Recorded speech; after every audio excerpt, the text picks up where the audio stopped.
Hola familia, hola Dulam, hola Hermosillo.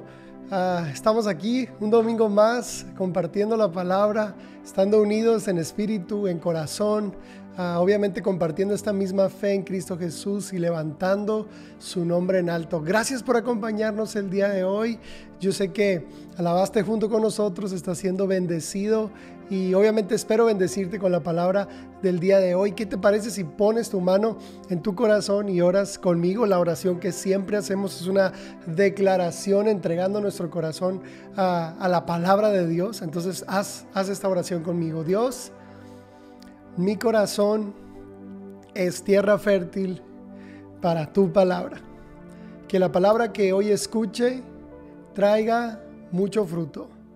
Amén, amén. Muy bien, hoy entramos a la tercera sesión de esta serie Iglesia Inteligente y el título de la sesión de hoy se llama Precaución, peligro de muerte. Y bueno, quiero hacer referencia en el inicio de esta sesión a todas estas noticias que últimamente se están dando, principalmente alrededor de la pandemia y de este virus llamado coronavirus y todo esto de las precauciones o los protocolos de salud y cómo en ocasiones esta precaución de peligro de muerte nos lleva a tener cierto temor de realizar ciertas actividades o tareas, o ahora esta semana que se nos restringieron aún los horarios para estar en casa o para estar en las calles o para hacer ciertas actividades económicas. Y yo creo que es a veces demasiado esto de precaución, peligro de muerte. Precaución, peligro de muerte, más ahora en la pandemia. Pero también quiero hacer alusión a ciertas advertencias que vemos en la vida. Y es aquí en donde me quiero basar para el inicio de esta sesión. No sé si alguna vez te ha tocado ver de estas advertencias, yo les llamo advertencias tontas, ¿no? Hace algún tiempo iba en un autobús y el autobús literal tenía este letrero que decía precaución, no saltar del autobús en movimiento o no bajar del autobús en movimiento. Y hay tantos empaques, ¿no? De no beberse, tóxico y es ácido muriático o algo así, ¿no? Entonces estamos rodeados de este tipo de advertencias. Yo creo que la más curiosa de todas que he visto en el último tiempo fue cuando fuimos al mirador que está en San Carlos. No sé si has ido al mirador panorámico de San Carlos, está precioso, debes de ir. Bueno, ya que nos dejen salir, estaría muy bien que fueras con tu familia. Y hay un pedacito de carretera costera desde Miramar hasta San Carlos y pasas por donde está el delfinario y así, que está también muy bonito. Entonces, bueno, ya yo les estoy dando recomendaciones de salir. Yo creo que es la necesidad o las ganas de querer salir yo también, ¿verdad? Bueno, estábamos en el mirador de San Carlos panorámico y en el barandal del mirador literal decía no saltar del barandal o no saltar del mirador. O no cruzar el barandal, peligro de muerte, lo mismo, ¿no? Precaución, peligro de muerte. ¿Y por qué te digo advertencias tontas? Porque pareciera obvio, ¿verdad? Pareciera obvio como pues no saltes del mirador, no saltes del barandal, no bajes del autobús en movimiento. Ay, no te tomes el ácido muriático. Pero esto hasta a veces nos pasa con los alimentos, ¿no? Sabemos que algo nos hace daño, que no debemos comerlo, que nos hace mal, que nos pone enfermos, que nos hace sentir mal. Y en ocasiones es lo que queremos hacer, o en ocasiones como que ignoramos estas advertencias y aún así lo hacemos. Y bueno, quería dar toda esta introducción para apuntar siempre a lo que me dedico, que es hablar de la palabra de Dios. Mira, la Biblia también nos marca una y otra vez esta precaución de peligro de muerte. De hecho, cuando ves la conversación entre Adán y Eva, cuando Dios les dice, ¿sabes qué? Puedes comer de todos los árboles de este huerto, pero del árbol del conocimiento del bien y del mal no puedes comer. Y aquí dice, donde Dios dice, porque ciertamente morirán si ustedes comen de este árbol, ciertamente morirán. Imagínate esta advertencia.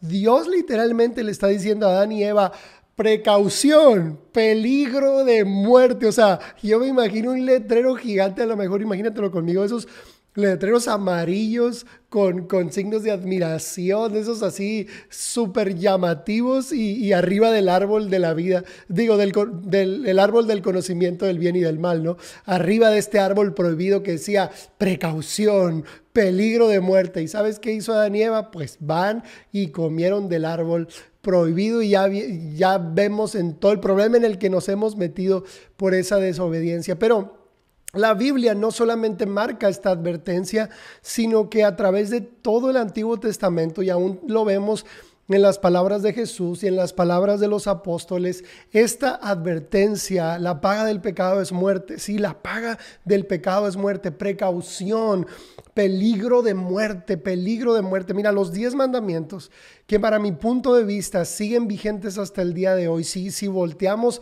hacia el Antiguo Testamento, yo puedo observar que los 10 mandamientos siguen vigentes hasta el día de hoy, pero cada uno de ellos nos dan también este tipo de advertencias, ¿verdad? No hagas esto, no hagas el otro, debes hacer esto, no debes hacer el otro, porque te lo decía la semana pasada y también la semana antepasada, nos creemos sabios en nuestra propia opinión o nos creemos sabios en nuestra propia prudencia, pero nos damos cuenta que como humanidad no hemos hecho bien las cosas, que como humanidad nos hemos descuidado en las áreas más importantes o no hemos podido solucionar los problemas realmente esenciales. Entonces, cuando volteamos a la palabra de Dios, cuando volteamos a estas advertencias, todos son indicadores de sabiduría y de inteligencia porque nos marcan un camino. Y bueno, quiero leerte el primer verso del día de hoy. Viene en el Salmo 119, 104 y dice así: de tus mandamientos he adquirido inteligencia, por tanto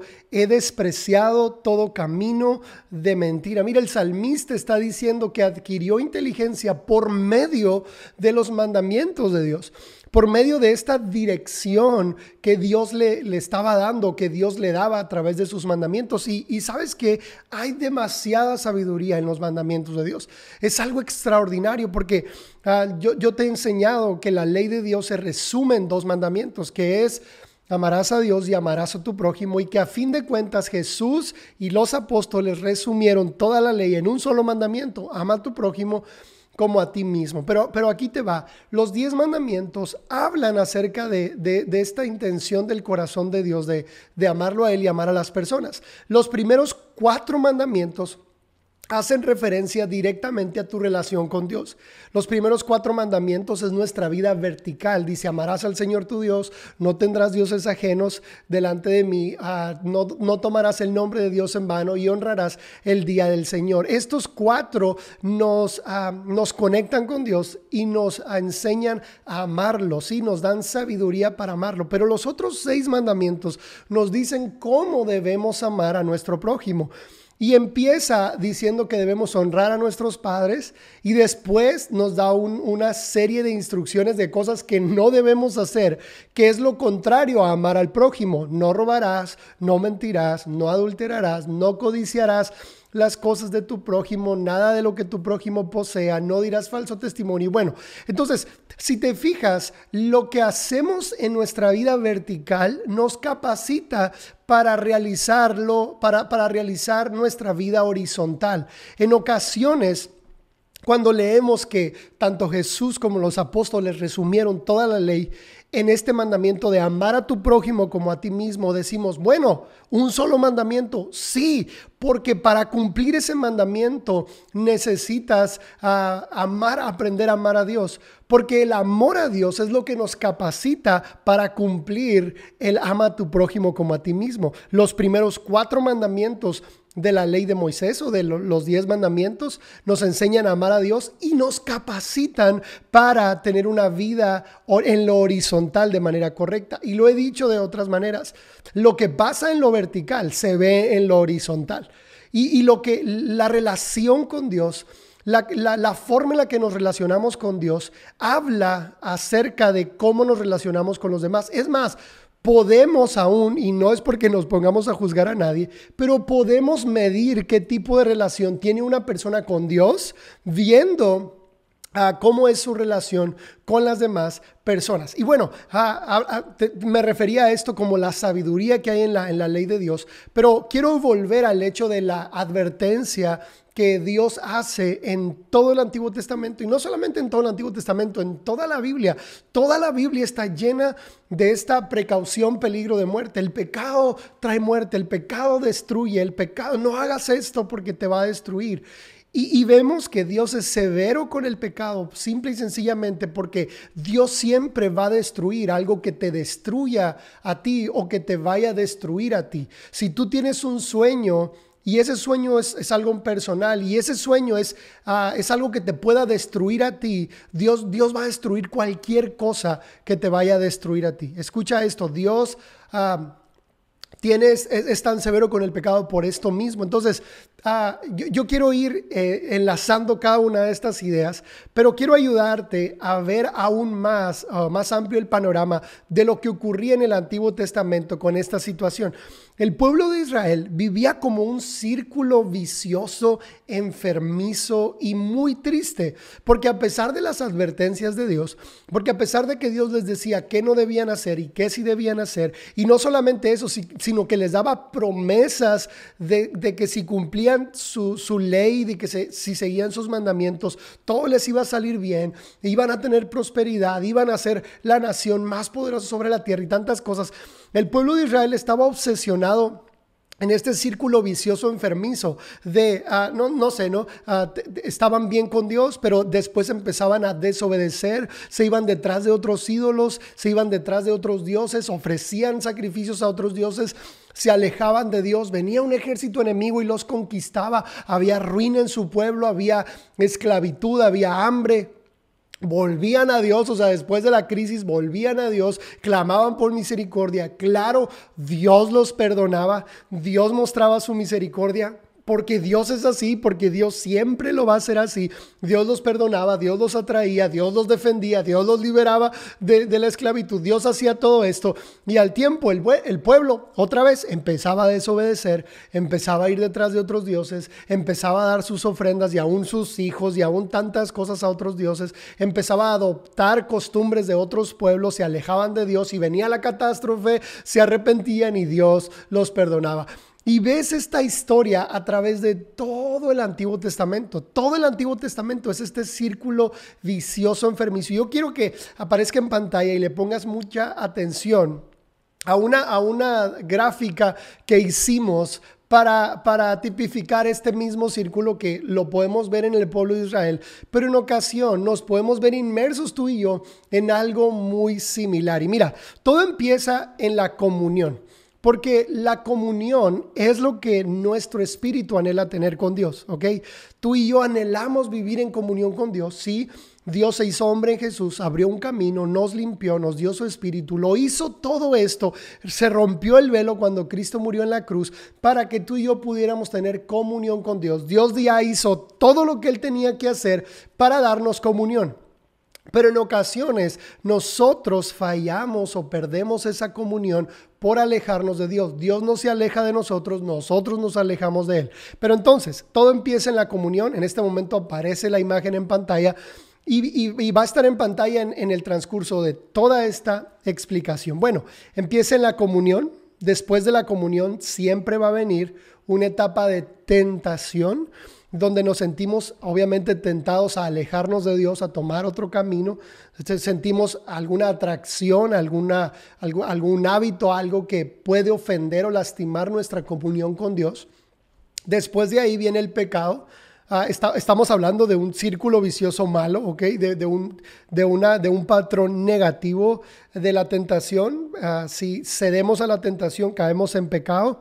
Después del pecado viene el remordimiento, porque obviamente si el Espíritu de Dios vive en nosotros y si el nombre de Cristo fue invocado sobre nosotros, el Espíritu Santo redarguye. Después viene el arrepentimiento, donde reconocemos nuestros errores, donde deseamos cambiar y donde hacemos cosas para cambiar, pedimos perdón y como siempre Dios nos perdona, nos restaura, nos levanta y volvemos a tener comunión, ¿ok? Bueno. Volvemos acá conmigo, quitamos la imagen. Muy bien, excelente. Este círculo vicioso lo podemos ver como algo bueno en el sentido de que Dios siempre nos restaura y Dios siempre nos perdona. Pero sí existe algo negativo en este círculo si lo adoptamos como un estilo de vida, ¿ok?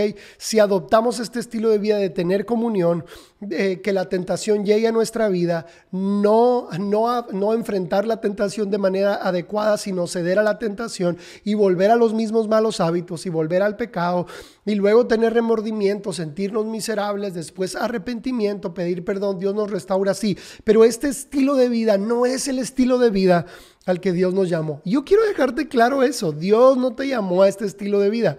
Y yo te lo he dicho en otras ocasiones. Dios siempre te va a amar.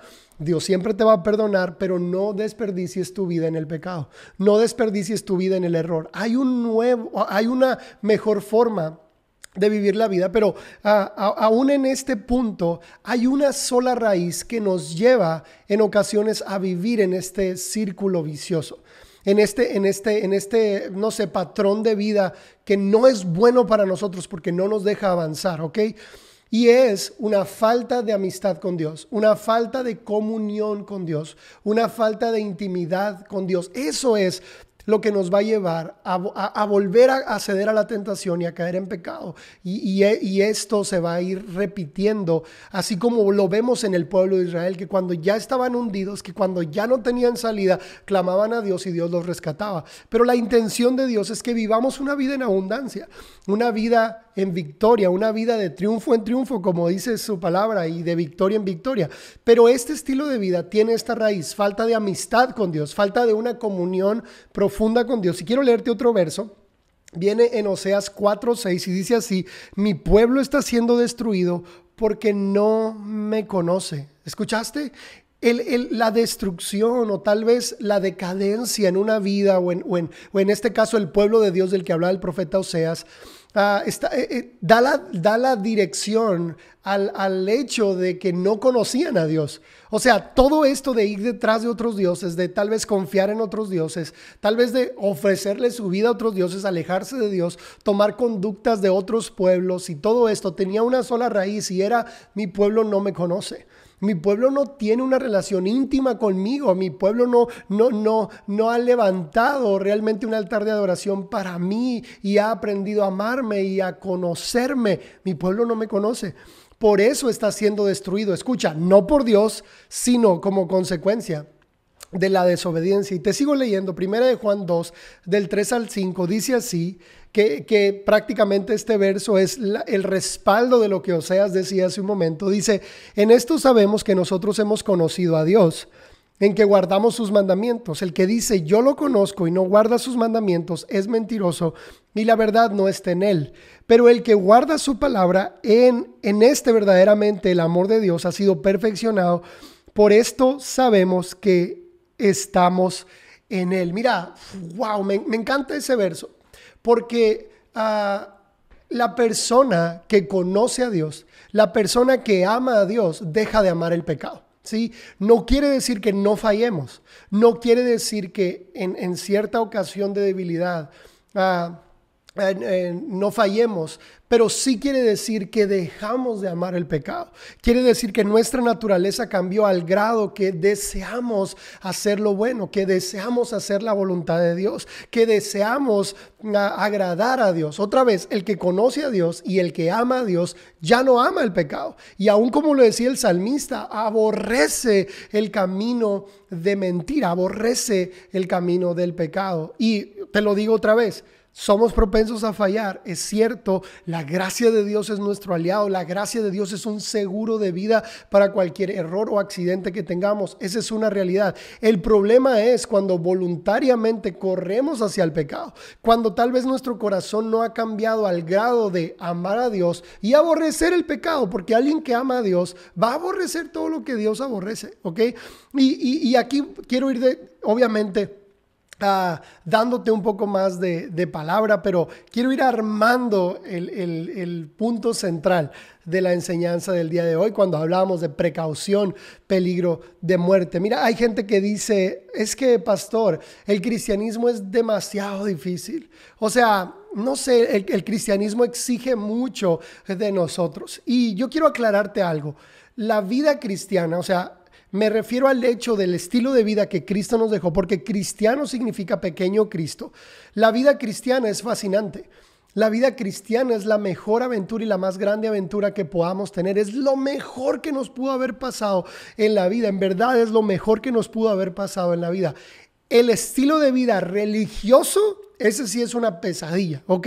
La religión es querer comprarle a Dios cosas con nuestras obras, salvación, bendición y todo esto. Y es un intercambio donde si me porto bien, Dios es bueno, y si me porto mal, Dios es malo. Eso es una pesadilla, ¿ok? Y eso no funciona. Pero el cristianismo, el estilo de vida que Cristo vino a dejarnos, es una maravilla, es algo extraordinario, aprender a vivirlo a la forma que Cristo nos dejó. Y te quiero dar 2 versos que respaldan esto que te acabo de decir. Primera de Juan 5:3 dice así: amar a Dios significa obedecer sus mandamientos, y sus mandamientos no son una carga difícil de llevar. El otro verso viene en Mateo 11:30, dice: porque mi yugo es fácil y ligera mi carga. Mira, Jesús estaba viendo personas cargadas, estaba viendo personas cansadas tal vez de llevar el yugo de la religión establecida de su tiempo, cargadas y cansadas del estilo de vida en la tierra, de las preocupaciones. Y Cristo viene y les dice: hey, mi yugo es fácil y ligera mi carga. Mis mandamientos no son una carga difícil de llevar. ¿Sabes por qué está Jesús diciendo eso? Porque es más fácil hacer lo bueno. Porque es mejor hacer lo bueno. Porque claro que sí, es mucho mejor y trae mucha satisfacción y mucha alegría cumplir la voluntad de Dios. Y es lo que después encontramos en el Salmo 48, que me encanta este salmo. Yo creo que es de las expresiones del salmista, de mis favoritas. Y viene el Salmo 48, dice así: hacer tu voluntad, Dios mío, me ha agradado, y tu ley está en medio de mi corazón. Y mira, esto que dice el salmista, hacer tu voluntad, Dios mío, me ha agradado, no tiene que ver con preceptos religiosos, no tiene que ver con dogmas de hombre, no tiene que ver con lo que la iglesia o la gente dice que debemos hacer. Tiene que ver con hacer tu voluntad, Dios mío, me ha agradado. ¿Qué es lo que hay en el corazón de Dios que alegra el corazón de Dios, que satisface el corazón de Dios? Y el salmista dice: es lo que más me hace feliz. Y es más, lo vemos también en otro de los salmos donde dice: bienaventurado el hombre que no anduvo en consejo de malos. El Salmo 1, mira, me lo sé de memoria. Bienaventurado el hombre que no anduvo en consejo de malos, ni estuvo en camino de pecadores, ni en silla de escarnecedores y asentado, dice, sino que en la ley del Señor está su delicia, y en su ley medita de día y de noche. Y aquí viene la promesa de deleitarte en la ley de Dios, no solamente de cumplirla por obligación, no, me deleito en la ley de Dios. Y dice: será como árbol plantado junto a corrientes de agua, que da fruto a su tiempo y su hoja no cae. Y aquí la promesa más hermosa de todas: y todo lo que hace prosperará. Y es aquí donde quiero enseñarte el segundo círculo, que es un círculo sano, un estilo de vida sano, una gráfica que hicimos para ejemplificar cuál es el estilo de vida que Cristo vino a traernos y a dejarnos, y cómo podemos vivir en victoria a través de su sacrificio. Va a aparecer en pantalla en este momento. Y otra vez empezamos con la comunión, un regalo que Dios nos da. Él abre el lugar de su presencia, Él nos ofrece su amistad, nos llama amigos. Pero de ahí viene lo que te explicaba hace un momento, la tentación. Todos somos tentados. Y es más, la misma palabra de Dios dice en 1 Corintios 10 que todos pasamos por tentaciones, pero también cualquier tentación que pasamos son tentaciones humanas, y que Dios nos libra de esas tentaciones, que juntamente con la tentación nos da la salida. Mira, aquí cuando hablamos de tentación, Dios no está tentando a nadie. La Biblia dice que Él no tienta con el mal a nadie, ni con el pecado. Al contrario, el Padre nuestro nos dice: no me dejes caer en tentación y líbrame del mal. Ese es el trabajo de Dios. Y 1 Corintios 10 dice que Dios nos dará juntamente, cuando llega la tentación, Dios nos dará la salida para que podamos resistir la tentación. Bueno, después de la tentación pues viene resistir, y después viene vencer. Después viene vencer, vivimos en comunión, viene la tentación, resistimos, vencemos, vivimos en comunión, y este es el estilo de vida que Cristo vino a traernos. Esta es la forma en la que un hijo de Dios debe vivir. Volvemos conmigo acá, quitamos la imagen, excelente, excelente. Y sí, quiero leerte 1 Corintios 10:13, que es el resumen de esta gráfica que acabamos de ver. Dice así: no les ha sobrevenido ninguna tentación que no sea humana, pero fiel es Dios, quien no los dejará ser tentados más de lo que puedan soportar, sino que juntamente con la tentación dará la salida para que la puedan resistir. Mira, resistir no es hacerte bolita en una esquina y aguantar trancazos. Resistir es contraatacar.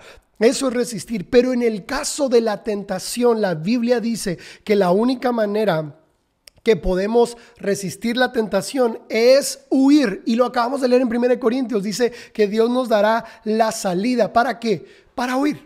De hecho, hay una parte donde dice que el apóstol Pablo le está dando esta recomendación a Timoteo y le dice: hey, huye de la tentación, huye de la tentación, huye de eso, huyan de eso. Y lo vemos también en el ejemplo de José el soñador en el libro de Génesis, donde él era esclavo y la esposa de su amo le propone tener relaciones sexuales.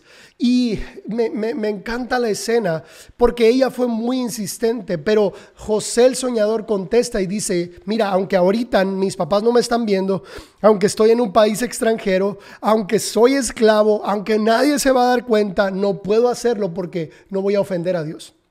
No puedo hacer esto porque no voy a ofender a Dios, no voy a pecar contra Dios. Y tú ves cómo Dios premió a José de tal manera que cumplió su propósito. Mira, el pecado, la Biblia dice que la paga del pecado es muerte, pero en ocasiones creemos que Dios se enoja con nosotros por el pecado. No, Dios no se enoja con nosotros. Dios en verdad tiene una tristeza profunda porque el pecado nos va a limitar en nuestro propósito en la tierra. El pecado también va a limitar nuestro desarrollo como hijos de Dios. El pecado va a limitar nuestra felicidad. El pecado va a limitar aún la vida abundante que Dios tiene para nosotros. ¿Cómo Dios no va a ser severo? Dios no está enojado contigo. Dios no está enojado cuando fallamos. Él no está con un látigo en la mano, enojado y queriéndote castigar. Dios no es así. Dios en verdad se entristece porque sabe lo mucho que el pecado nos daña. Pero aquí la clave para vivir una vida en victoria, hablando de la tentación, tú y yo debemos de ser humildes para huir.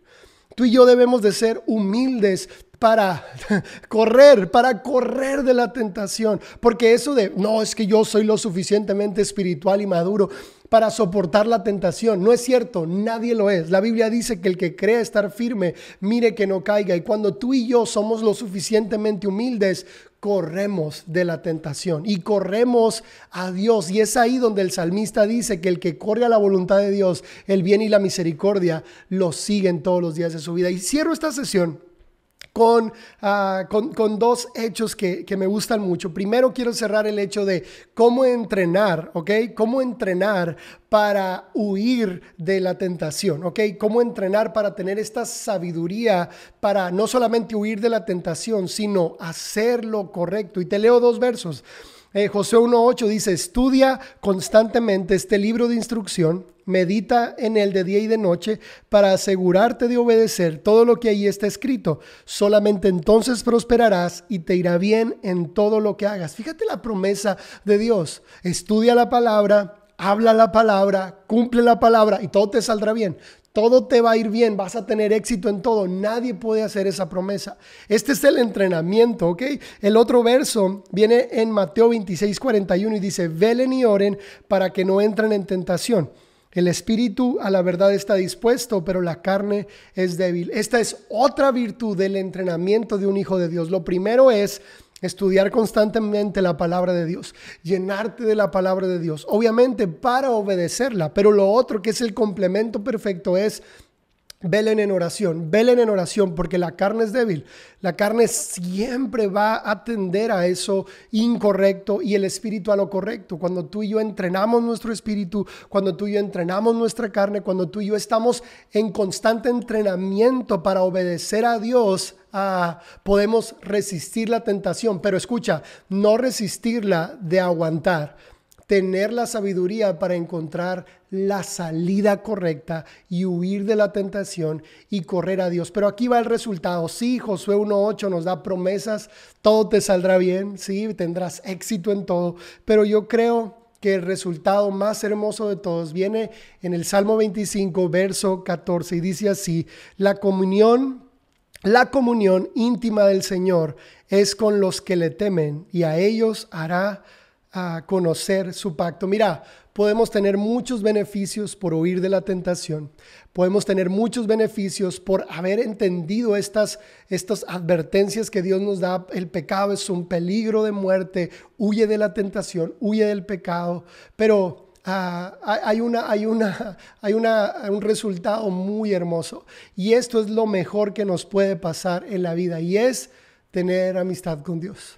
Tener una comunión íntima del Señor. Hay otra versión de este Salmo 25:14 que dice: Dios es amigo de los que le temen. Y yo, wow, porque mira, escucha, Dios nos ha ofrecido su amistad. Dios nos llama amigos porque Él es así, Él tiene un corazón bien grande, pero es en nuestra capacidad de responder a ese llamado, es en nuestra capacidad de responder a la gracia, es en nuestra fuerza y pasión de darle nuestro corazón a Dios, que escucha, podemos tener una comunión íntima más profunda y más profunda y más profunda con Dios. Yo creo que eso sí es un resultado que todos queremos. Y sí, podemos tener tesoros en la tierra. Sí, podemos que nos vaya bien. Sí, a lo mejor alguien busca eso, pero yo busco algo mucho más grande.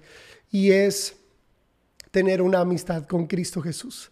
Ser amigo de Dios, tener comunión íntima con Él. Y sí, qué hermoso que Él provea paramiento, qué hermoso que Él cumpla sus promesas, pero en ocasiones Dios nos tiene que dar cosas buenas para que nos demos cuenta que hay algo mucho mejor detrás de eso. Y nos dice, te saldrá bien todo, vas a tener éxito en todo, pero detrás de esa promesa está un tesoro extraordinario, que es una amistad con Dios, que es amistad con Dios. Y quiero cerrar con esto. Si abrí diciéndote precaución, peligro de muerte, quiero cerrar diciéndote advertencia.